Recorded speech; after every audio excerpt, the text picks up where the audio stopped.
Starting a business? One of the key decisions you'll face early on is whether to be a sole trader or set up a limited company. This choice can impact your taxes, legal responsibilities, and even your potential for growth. In this video, I'll break down the main differences between being a sole trader and running a limited company in the UK, so you can make a more informed decision. Ready? Let's dive in. Step 1. What's the difference between a sole trader and a limited company? So, let's start with the basics. If you're a sole trader, you and your business are legally the same.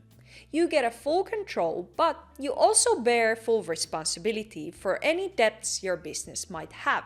In contrast, with a limited company, your business becomes a separate legal entity. That means your personal assets, your house, savings, etc., are protected if things go wrong.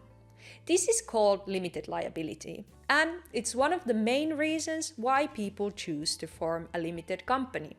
And speaking of forming a limited company, if you want an easy, hassle-free way to set one up, I recommend First Formations. They're the UK's leading company formation agent, trusted by over 1 million businesses. I've dropped a link in the description below so that you can check them out. This is an affiliate link which helps to support this channel without any extra costs to you. Now, let's keep going. Step 2. Tax implications. Sole trader versus limited company. Now, let's talk about taxes. I know taxes are a bit overwhelming, but there's something every business owner has to deal with. There will be a lot of numbers on this step, but hold on, it's not as difficult as you might expect. If you're self-employed, you'll pay income tax on your profits. You will do an annual self-assessment where you report your income and expenses to HMRC. The standard personal allowance is £12,570, which is the amount of income you do not have to pay tax on. If you have the standard personal allowance, for income between that 12k and £50,270, you pay 20% in tax. If you earn between £50,271 and £150,000, the rate jumps to 40%. And finally, if you earn over £150,000, you'll pay 45%. Note that income tax bands are different if you live in Scotland, and there are exceptions to the standard way, so consult professionals if needed. In addition to income tax, as a sole trader, you most likely have to pay national insurance, class 2 or class 4, depending on how much you earn. Now, if you run a limited company, things are a bit different.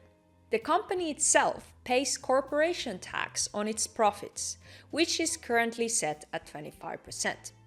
If your company made a profit of £50,000 or less, you'll pay the small profits rate, which is currently at 19%. And you may be entitled to marginal relief if your profits were between £50,000 and £250,000. As a director, you can pay yourself a salary, which is taxed through pay as you earn, like any other employee. You can also take some of your earnings as dividends, which are taxed at a different rate than income. This setup gives you more flexibility in how you take your earnings and can often be more tax efficient. Note that the numbers I provided in this video are from October 2024, so make sure to check the most up-to-date numbers from the government's website. So the question with taxes is, do you want to keep things simple, or are you ready to explore the tax advantages of a limited company? It all comes down to how much you're earning and how much time you're willing to spend on tax planning. Step number 3, liability, personal risk. As I already mentioned in the beginning, when you're a sole trader, you have unlimited liability. If your business incurs debt, you're personally responsible. This means creditors can come after your personal assets.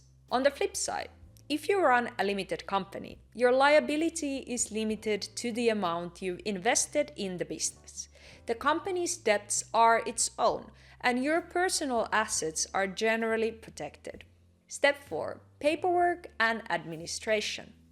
Let's be honest, no one loves paperwork, but it's something you'll need to think about when choosing your business structure. As a sole trader, you file a simple self-assessment each year and keep records of your income and expenses. That's pretty much most of it. With a limited company, there's a bit more admin. You'll need to file annual accounts with Companies House, submit a corporation tax return, and keep company records updated. Many limited companies hire a secretary to help with staying compliant. Having an LTD is more work, but for many, the benefits of limited liability and tax planning make it worth it. Step 5. Earnings and growth potential. How do you plan to grow your business? As a sole trader, you can withdraw profits freely, but you will pay tax on everything you earn. It's a straightforward setup, but can be limiting if you want to scale up. With a limited company, you've got more flexibility. You can pay yourself a combination of salary and dividends, which may help reduce your tax bill. If you're planning to grow your business or bring on investors, a limited company might be a better option, as it's easier to raise capital through selling shares. Step 6. Which is right for you? So, how do you choose between being a sole trader and setting up a limited company? Well, if you want simplicity, less paperwork, and you're comfortable with unlimited liability, staying as a sole trader might be the best choice. But if you're aiming to grow and need limited liability, or you want more flexibility in how you manage your earnings, a limited company could be the right fit for your business. Whichever route you choose, make sure it fits your business goals and personal situation. If you're still unsure, check out the guides I've linked in the description for both sole traders and limited companies to help you make the best decision.